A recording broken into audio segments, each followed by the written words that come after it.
Lift up your voice and begin to thank him right now. Someone that knows that God is his protection. God has kept you. He has brought you into a glorious week.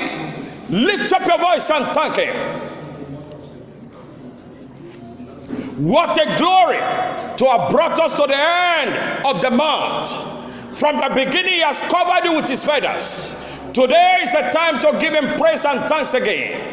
Father, we give you thanks to have brought us to the last Sunday service in the month of September. We say thank you.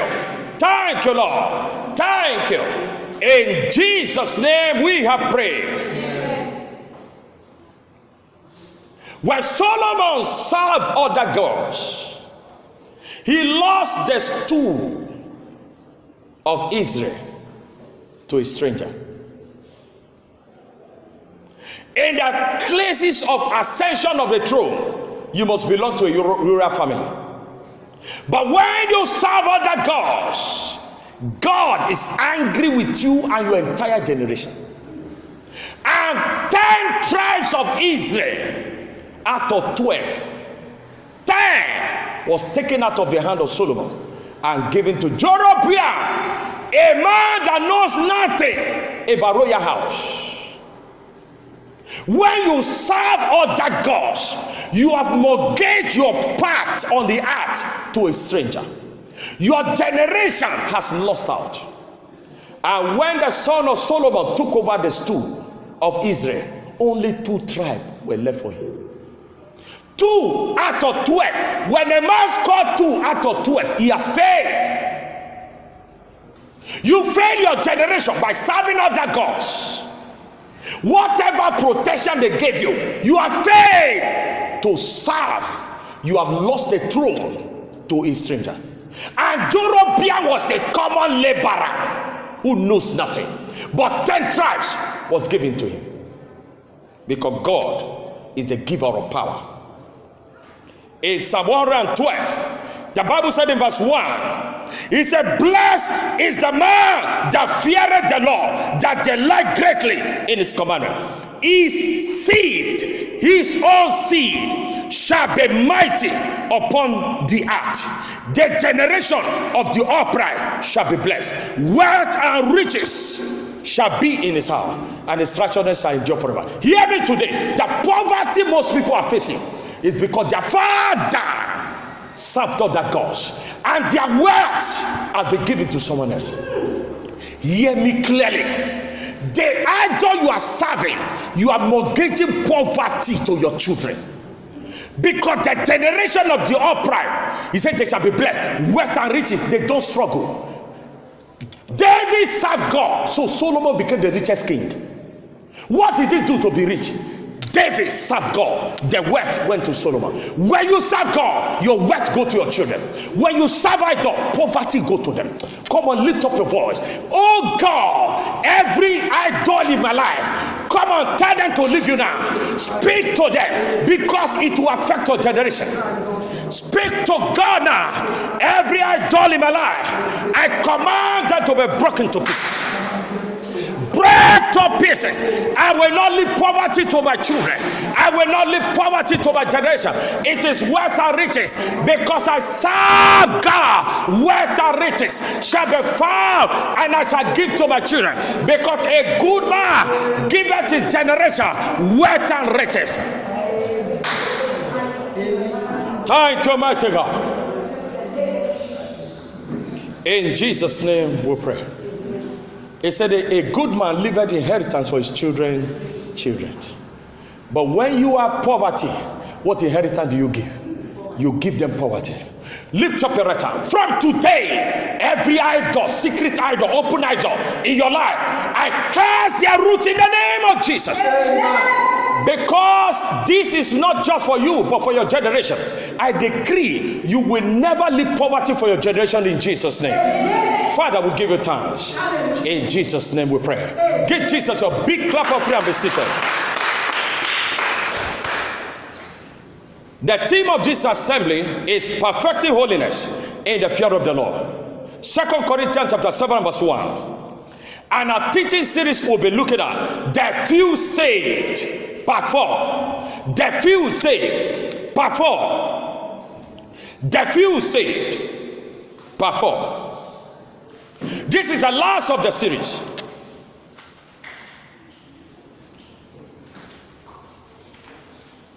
Luke chapter 13 and verse 22 to 28.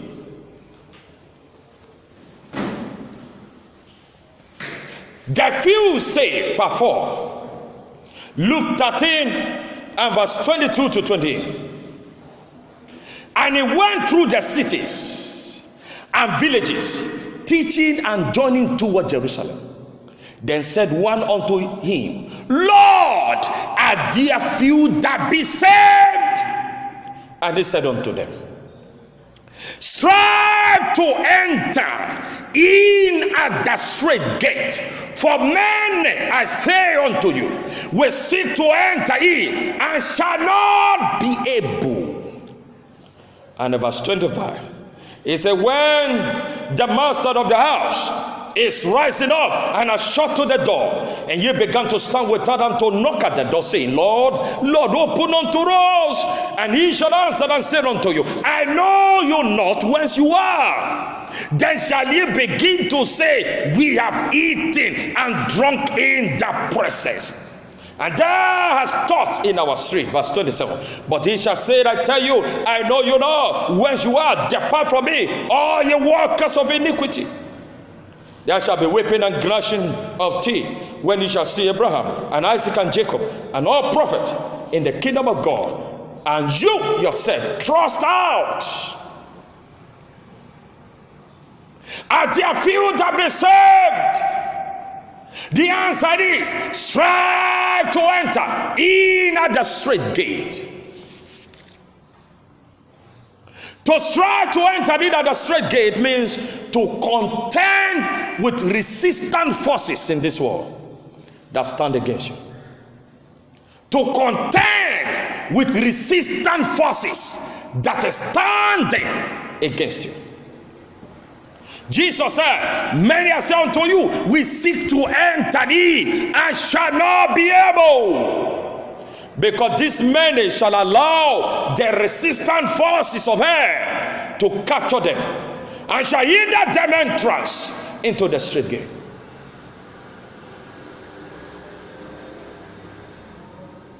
When they allow themselves to be captured by the resistant forces of hell, these many shall allow the resistant forces of hell to capture them. Only few will stand against those resistant forces, and that's what the Bible says. Only few shall be saved. The Bible says, only few shall be saved. Few will stand against the resistant forces, and they will stop the resistance. But many will be captured by the resistant forces. Deuteronomy chapter 2, I'd like you to understand the operation of God.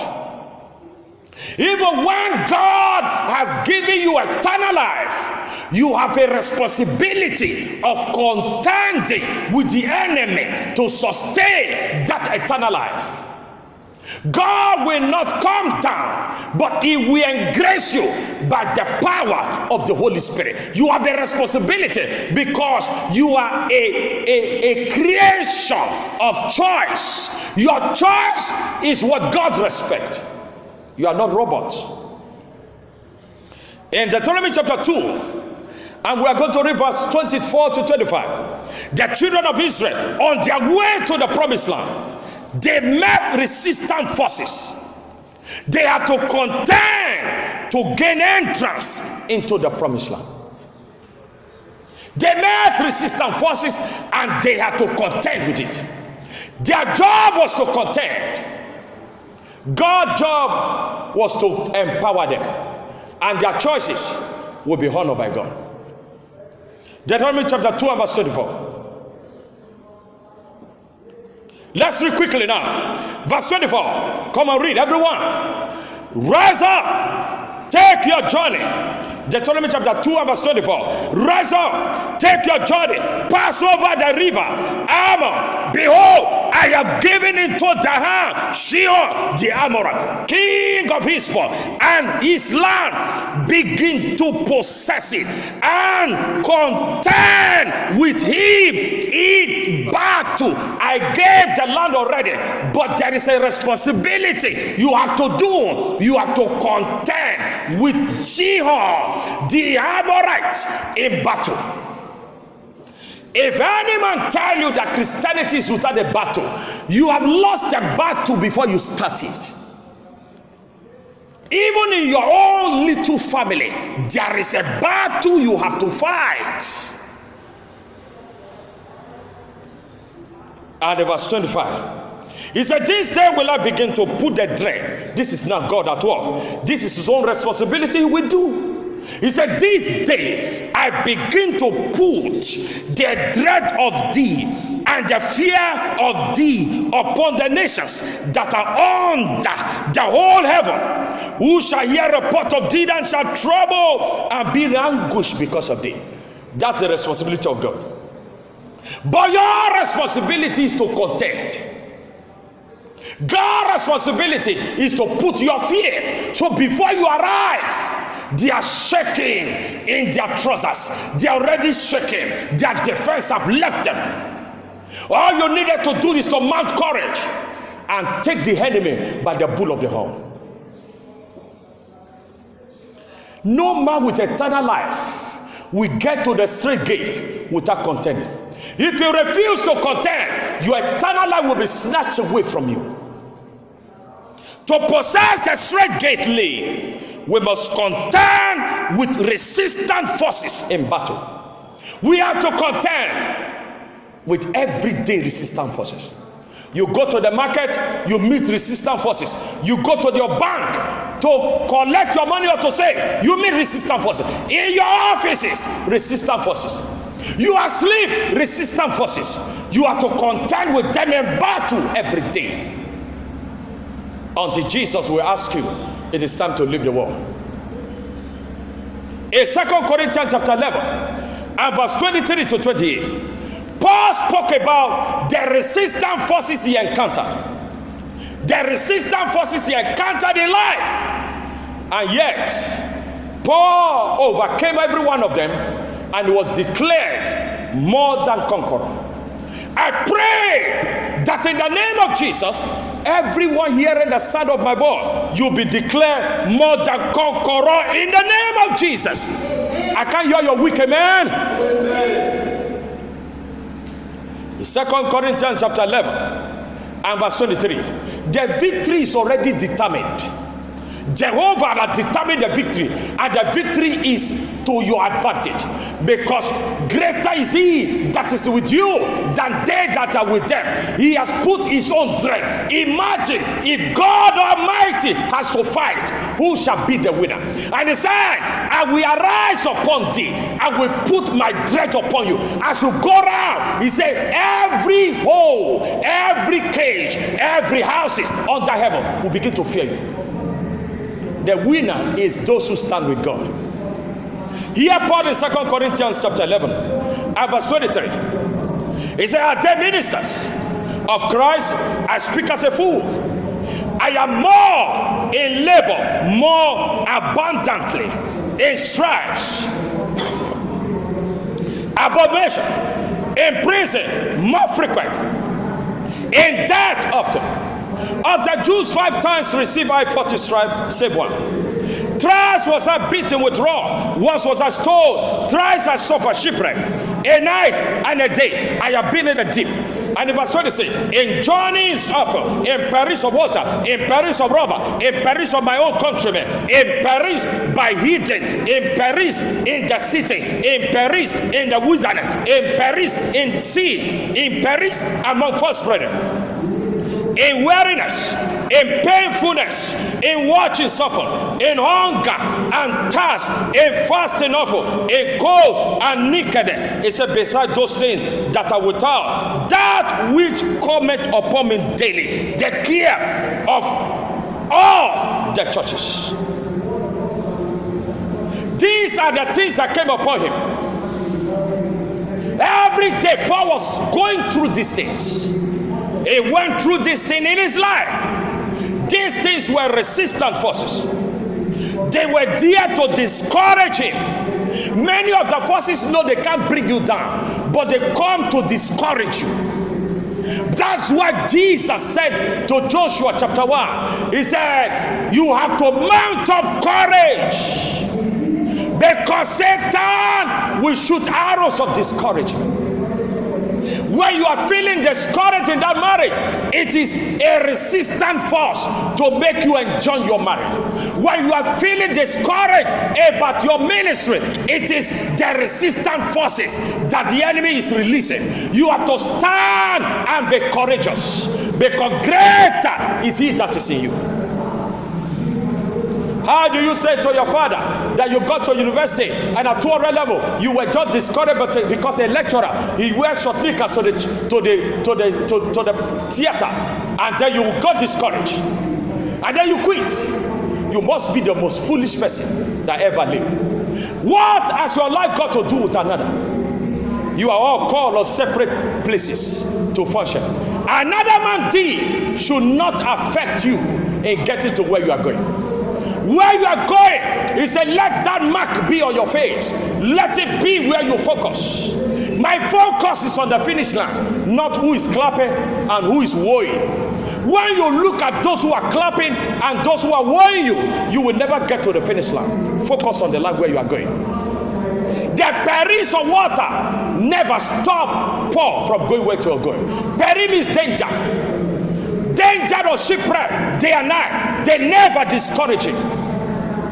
They flogged them 39 strips of stone. One day they used iron rod to beat him. But this couldn't discourage this man from moving to the next crusade. And in Romans chapter 8, in verse 35 to 39, it was declared more than conqueror. It was declared a man more than conqueror. A man that could be said is more than conqueror. If at the end of your life, before you exit this war, and you didn't win the trophy of being called more than conqueror, you are a failure to your life and generation after you. Romans chapter 8 and verse 35. Please turn with me, Romans chapter 8 and verse 35. Who shall separate us from the love of Christ? Shall tribulation, or distress, or persecution, or famine, or nakedness, or peril, or sword? As it is written, for thy sake we are killed all the day long. We are counted as sheep for the slaughter. Nay, in all these things, verse 37, we are more than conquerors through him that loved us. In all these things, in all the perils of the sea, in all the 39 stripes of Cain, in all the imprisonment, we are more than conquerors through him that loved us. He said, for I'm persuaded that neither death nor life, no angel, no principalities, no power, no things present or things to come, no height, no depth, nor any other creature shall be able to separate us from the love of God which is in Christ Jesus. And it was declared, I am more than conqueror. He is more than conqueror, and the one that stand at the straight gate.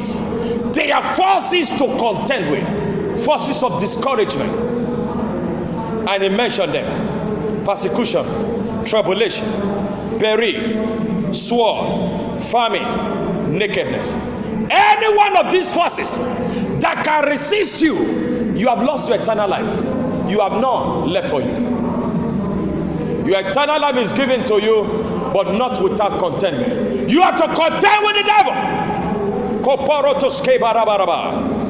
Many souls on their way to the straight gate have met these resistant forces of death, and they are turned back because they want to save their life. It is better you die at the straight gates than to find yourself at the wide gates that leads to destruction. Many souls on their way to the straight gate, they met a resistant forces of death, and they turned back. They turned back in order to save their earthly life that is just but a fraction of eternity. If you have left your life to die for the sake to go to the straight gate, the narrow gate, there is a life waiting for you that is called eternity, where it is measured. 1,000 years is counted as one day. One day is 1,000 years equivalent on the earth. One day. So when Methuselah was close to 1,000 years, his life was measured as one day to those who are in heaven. What a mystery. But few said, nothing shall separate us from the narrow gate, so which is called the straight. And they are declared more than conquerors. Everyone that got to the straight gate, they are declared more than conquerors. And I pray that before your life will come to an end, you shall be declared more than conqueror in the name of Jesus. Now quickly, what are the narrow gates? What are the narrow gates?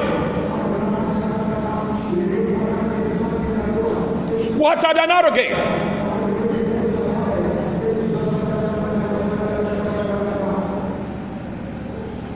Number one, what are the narrow gate? The narrow gate of forsaking. The narrow gate of forsaking. The narrow gate of forsaking. Luke chapter 14 and verse 35, verse 33 to 35. Nekoporotoskeba rabadekebia. Dikubolo taskamba la koboria. Shkas kapaba. E plute kelokubara. Skudia sansa toba. I feel the anointing of the Holy Ghost here. What are the narrow gate? The narrow gate of forsaking. Luke chapter 14 and verse 33. So likewise, whosoever ye be of you, that forsaketh not all that he had, he cannot be my disciple. Whosoever ye be of you, that forsaketh not all that he had, he cannot be my disciple. Salt is good, but if the salt have lost its savor, wherewith shall it be seasoned?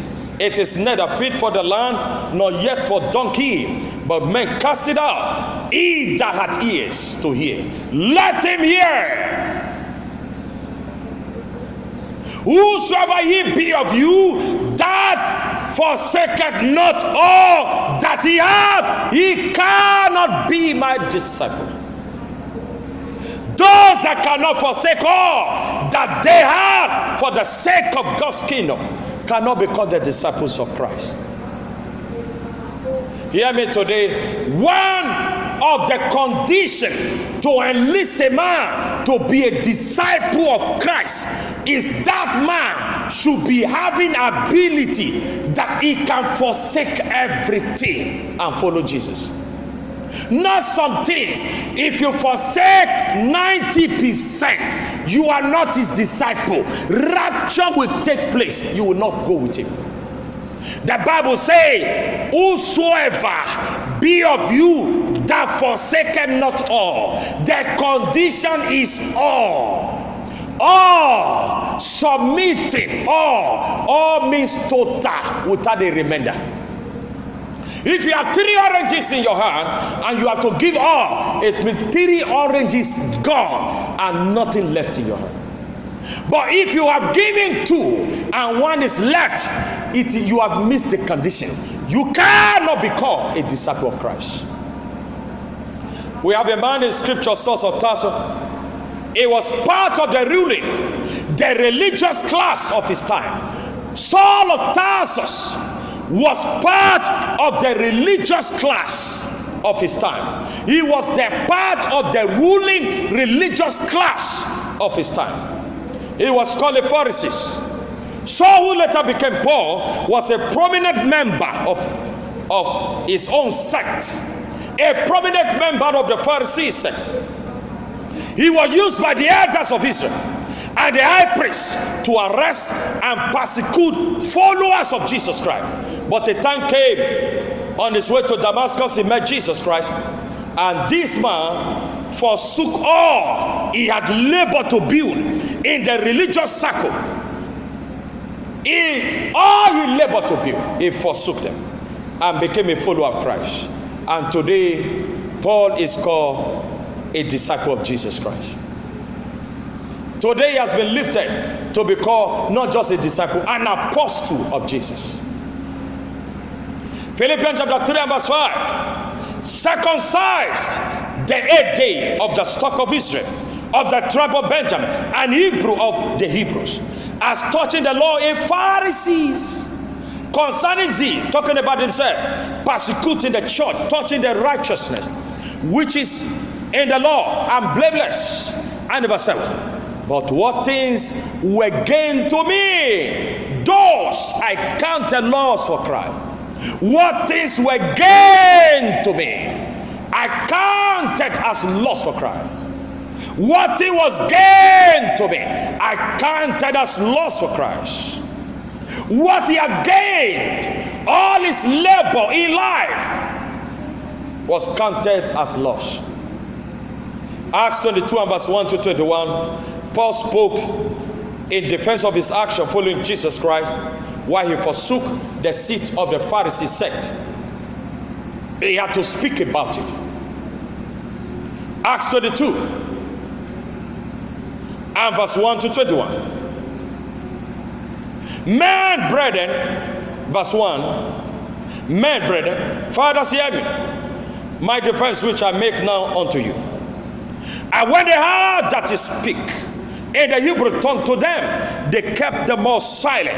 And he said in verse 3, I am verily a man which I am a Jew born in Tarsus, a city in Cilicia, yet brought up in this city at the feet of Gamaliel, and taught according to the perfect manner of the law of the fathers, and was zealous towards God as you all are this day. In verse 4, and I persecute this way unto death, binding and delivering into prison both men and women. As was also the high priest doth bear me witness, and all the estate of the elder, from whom also I received letters unto the brethren, and went to Damascus to bring them which were there bound unto Jerusalem, for to be punished. And it came to pass that as I made my journey, verse 6, and was come near unto Damascus about noon, suddenly there shone from heaven a great light round about me. And I fell into the ground, and heard a voice saying unto me, Saul, Saul, where persecutest thou me? And I answered, Who art thou, Lord? And he said unto me, I am Jesus of Nazareth, and whom thou persecutest. And they that were with me saw indeed the light, and were afraid, but they had not the voice of him that spake to me. And I said, What shall I do, Lord? And the Lord said unto me, Arise and go into Damascus, and there it shall be told thee of all things which are appointed for thee to do.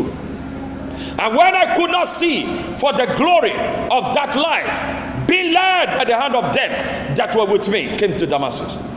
And one Ananias, verse 12, a devout man according to the law, having a good report of all the Jews which dwelled there, came unto me and stood and said unto me, Brother Saul, receive that sight. And the same hour I looked upon him.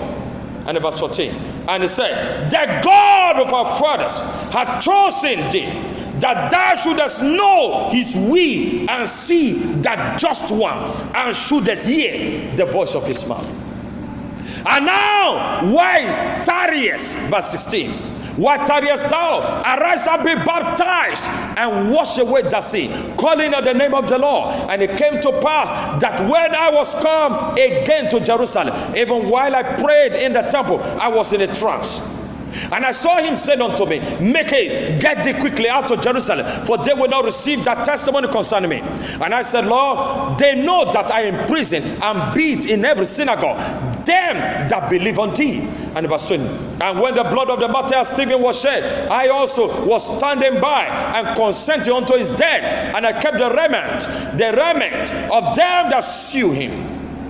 And he said unto me, verse 21, Depart, for I will send thee far hence unto the Gentiles. Depart, and he departed. Depart, he departed. And his own seat as a Pharisee in Jerusalem was empty. Gave up everything he has labored for. He gave up everything. This man was an authority in Israel. He had a seat of authority with the Pharisees. But after he met the Lord Jesus, he forsook his seat of authority and became a disciple of Christ unto the Gentiles nation. At that time, everyone called disciple of Christ was to face imprisonment, punishment, or death. Whatever your earthly achievement shall be, to be disciple, to be Christ's disciple, we must count all things lost for Christ's sake, in which only few can do that. If you, as an ordinary church member, if you are going to be his disciple, all you have labored for, from primary to secondary to university, and university to master, PhD, and whatever you have achieved, if you cannot look at those things and count them lost for Christ's sake, you have lost eternity. You have lost your eternity. The Bible says it must be all, not some. In Matthew chapter 19 and verse 29 says, and everyone, Matthew 19 and verse 29, and everyone that have forsaken house, is it in your Bible? Matthew chapter 19 and verse 29. And everyone that have forsaken houses, or brethren, or sisters, or father, or mother, or wife, or children, or lands, for my name's sake, shall receive 100-fold, and shall inherit everlasting life. Everlasting life that you receive does not end at altar call. You just came to the altar, you thought that is the end. There is a stage to forsake house, brothers and sisters, father, mother, wife, children, or lands. Whatever you have achieved in this world, if you cannot look at them in a jiffy of a second and cannot count them as lost for Christ, your eternal life is at risk. There are those who clench tight on earthly things. There are many who have clenched tight on earthly things. Earthly things such as houses, such as lands and properties, cars, even place of war, their company. They can read a book about their company 1 million times. They can't remember when last they read their Bible. It's to tell you, where the treasure of a man is, there his heart will be. If your treasure is in Christ, it will show. If your treasure is in earthly materials, it will also speak. Paul lost his Pharisee seat for discipleship of Christian, of Christ. What is there in this world that you are afraid to lose if you follow Christ? What is in this world that you are afraid to lose? What is in this life that you are afraid to lose? What is in this life? I ask you this question right now as you are rounding up. What is in this life that you are afraid to lose? Is it your house? Is it relationship? Whatever you cannot lose for Christ's sake, you are not yet his disciple. Everlasting life is not for you. Even if your tithe is the biggest, the largest so far in this assembly, I tell you the truth today, everlasting life is far from you. Even if you speak with tongues of angels and tongues of men, and you have no love for God, he said you have lost it already. Characteristics of those at the narrow gate. Characteristics of those at the narrow gate. What are the characteristics of those at the narrow gate?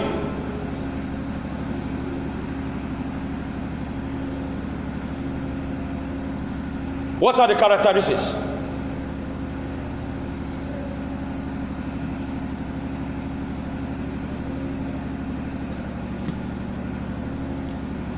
What are the characteristics of those that are arrogant? This is their character. Hear me.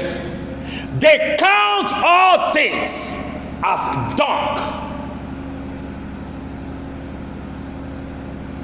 They count all things as dung. What are the characteristics of those that are arrogant? They count all things as dung. All things is like a excreta to them. What you call shit, excreta, animal dungs. They look at everything as animal dungs. Scaporadabalia. Oh, he has a mansion that worth $128 million. Oh, that's a great achiever. But the man counted it as excreta. What is a dung? A dung is something that has no value. Is that correct? It is to be flushed to the sock away. A dung cannot be left in the house for 24 hours. It will pollute everywhere. So he counts everything as pollutant. Imagine you had a duplex, what, or a mansion, worth $128 million, and you count it as excreta. That's what the scripture says. You have garage of cars, but he counts it as excreta. As dung cannot be seen with the eyes of others for 24 hours, it is flushed into the sucker whipping. So the man sees it, every of your achievement, as dung. Oh, he has a PhD. That's a great achiever. Oh, he's a consultant to Bill Gates family. Yes, that's a great achiever. But he sees them with his own eyes as excreta, which he can flush any moment when it is time. What are the characters of those that are arrogant? They count all things as dung. Philippians chapter 3 verse 7 to 11. But what things were gained to me, those I counted loss for Christ. Philippians chapter 3 verse 7 to 11. But what things were gained to me, those I counted loss for Christ. Yea, doubtless, I count all things. I count all things, but loss for the excellency of the knowledge of Christ Jesus, my Lord, for whom I have suffered the loss of all things, and do count them but dung, that I may gain Christ. I count them dung, that I may gain Christ. And verse 10, that I may know him, and the power of his resurrection, and the fellowship of his suffering, be made conformable unto his death, if by any means I might attain unto the resurrection of the dead. Paul said, I count all things but loss for the excellency of the knowledge of Jesus Christ. He said, I suffer the loss of all things, and do count them but dung, that I may win Christ. I count them as dung, that I may win. If you cannot count them as dung, you can never win Christ on your side. Winning means take over.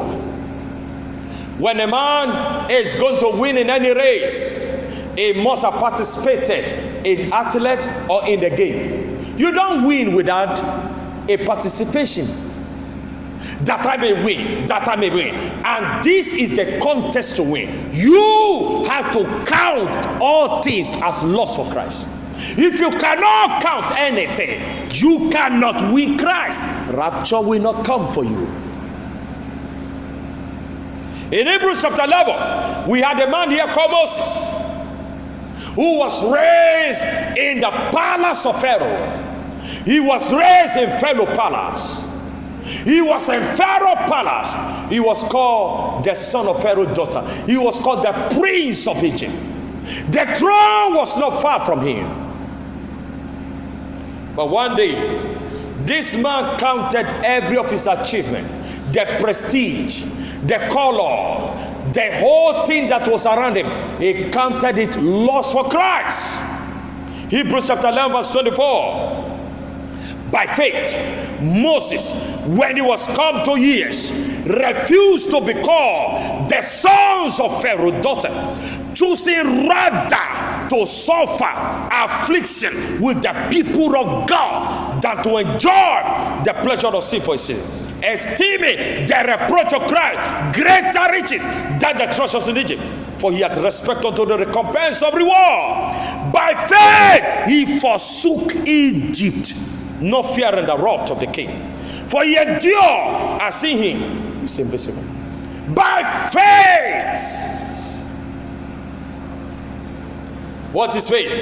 Evidence of things not seen. He had not seen anything, he forsook. The one he saw chariot, he saw throne, he saw prestige, but he forsook them. There are many today Christians who can forsake Egypt for Christ, roaming about with talisman in their pocket. It says protection. Aren't you stupid to have even think you can add anything in serving God, and to afraid of thunder, and to afraid that God will strike you? If you are living a life of filthiness, before you met Jesus, you had boyfriends, and after Jesus, you still keep boyfriends. Oh my God, my God, my God, you have lost your eternal life. Nothing changing you. Nothing changed. There must be a forsaking of all for Christ. You must forsake all, not some. You must forsake all for Christ. Moses is in the category of those who forsake earthly throne to follow God. How many people in this world, hear me today, how many people in this world have forsaken their earthly throne for Christ? Measure one that you know, in generations that you know. You will only see Moses. Can you imagine someone like the prince in United Kingdom, the prince under Queen Elizabeth, to forsake the palace and said, I'm going for Christ? That is what happened to Moses. You imagine the prestige the prince has. All over the world, everybody knows them. Now he forsook for Christ. If there is nothing you can forsake for Christ, sons and daughters, your eternity is not sure. I met a man many years ago, while as a pastor in Living Faith Church in Kwara State. And the man said to me, you have a great heart. I have checked your Facebook and I saw where you worked before. As an aircraft engineer, how could you forsake all and become a pooper in the ministry? And I told him, you are blind. What I forsook is not to be compared to what I gained. Because what you saw is of a sight.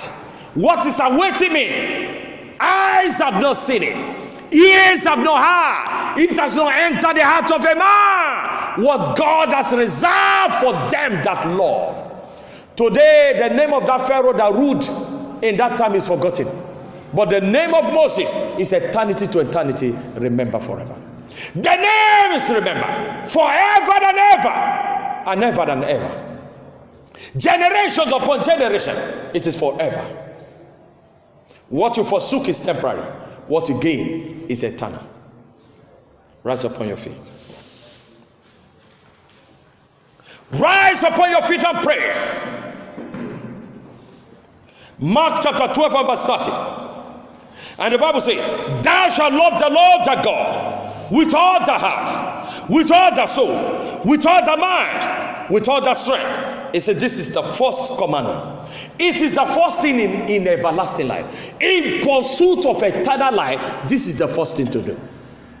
Do you love Lord Jesus with all your heart? Do you love him? Lord, I love you. Test it in prayer. Come on, pray now. Pray to Jehovah. Pray. Oh God, let my love for you be everlasting. I need to love you. Shkata kalababa. Someone is praying right now.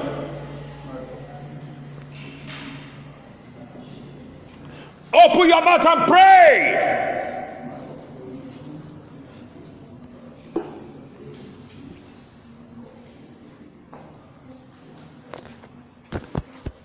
Mekoporia sakababa.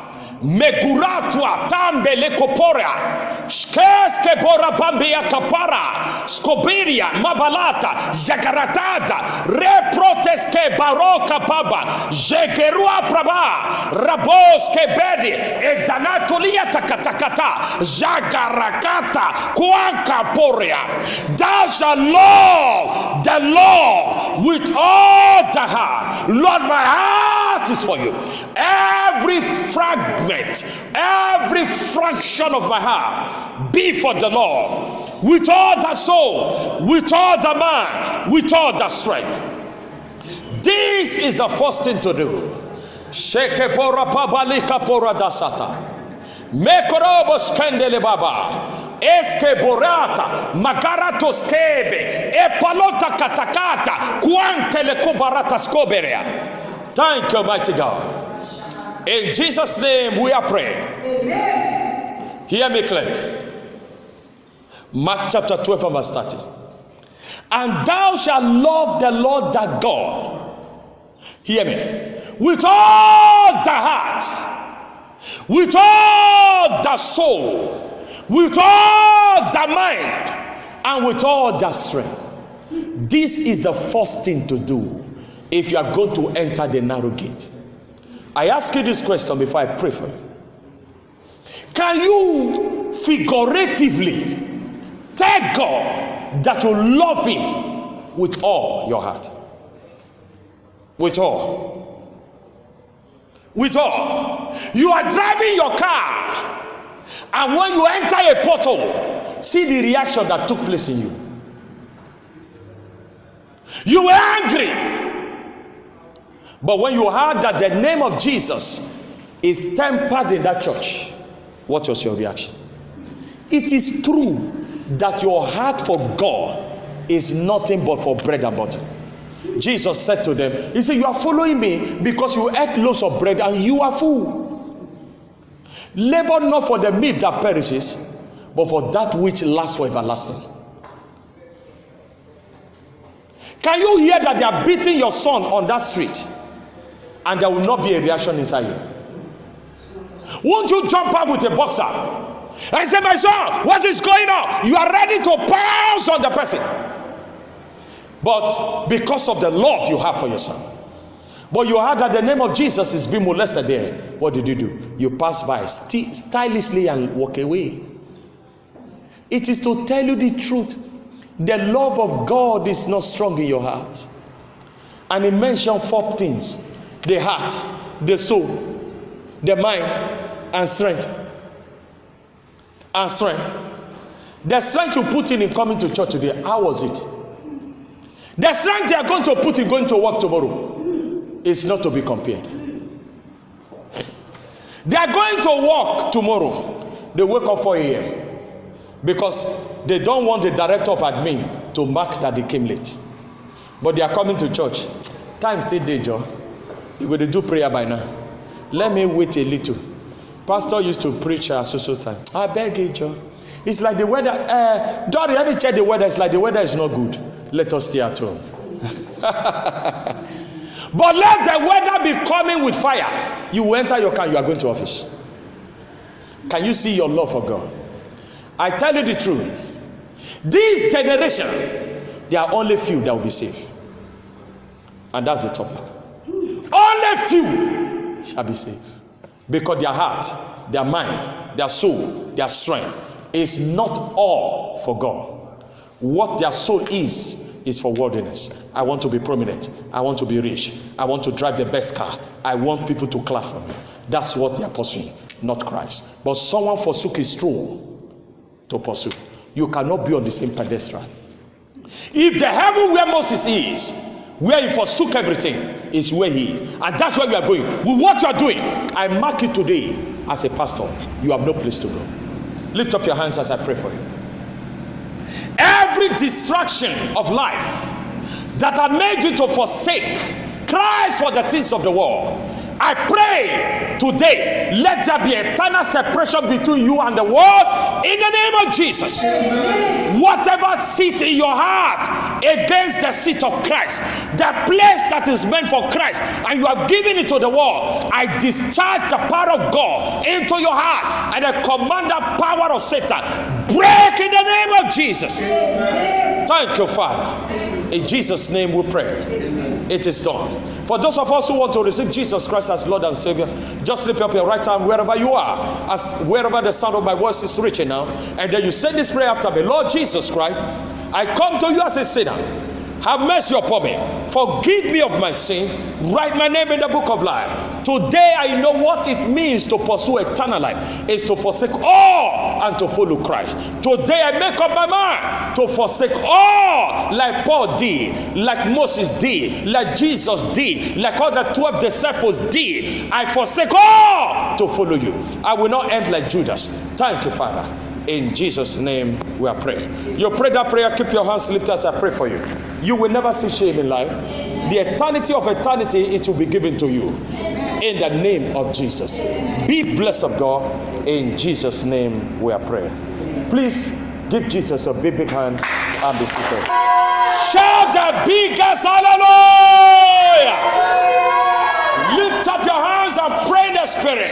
Nekwapa polotoke pada zakarabo empiandune keporatasa niako bora embine kupara zakatanta no parotaskapa. Because you have given thanks to God for the last Sunday, I pray as you go today, everything that the devil has hindered you to attain, before 24 hours, there shall be a sound of miracle in your houses.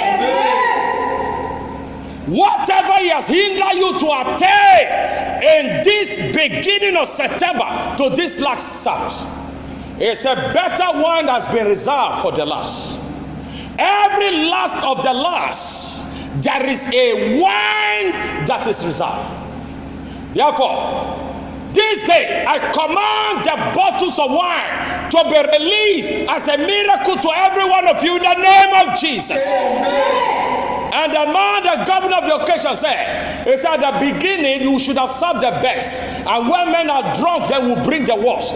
But God allow you to see the worst because the best is reserved for the last.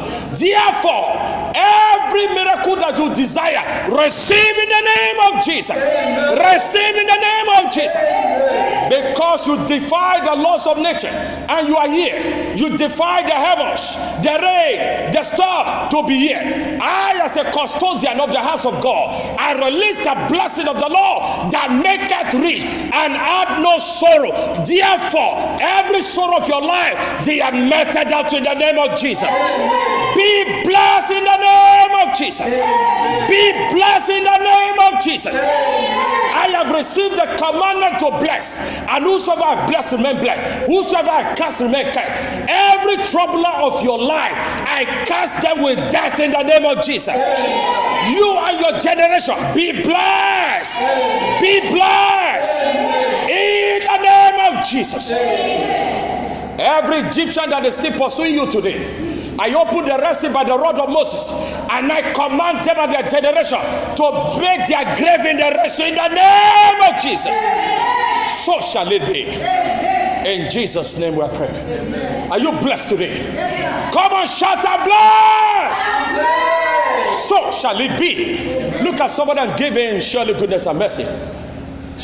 Surely God's goodness and mercy shall follow you all the days of your life, and you shall dwell in the presence of the Lord forever and ever. Amen. In case the person doesn't like you, didn't give it well, give to yourself. Surely God's goodness and mercy shall follow me all the days of my life, and we shall dwell in the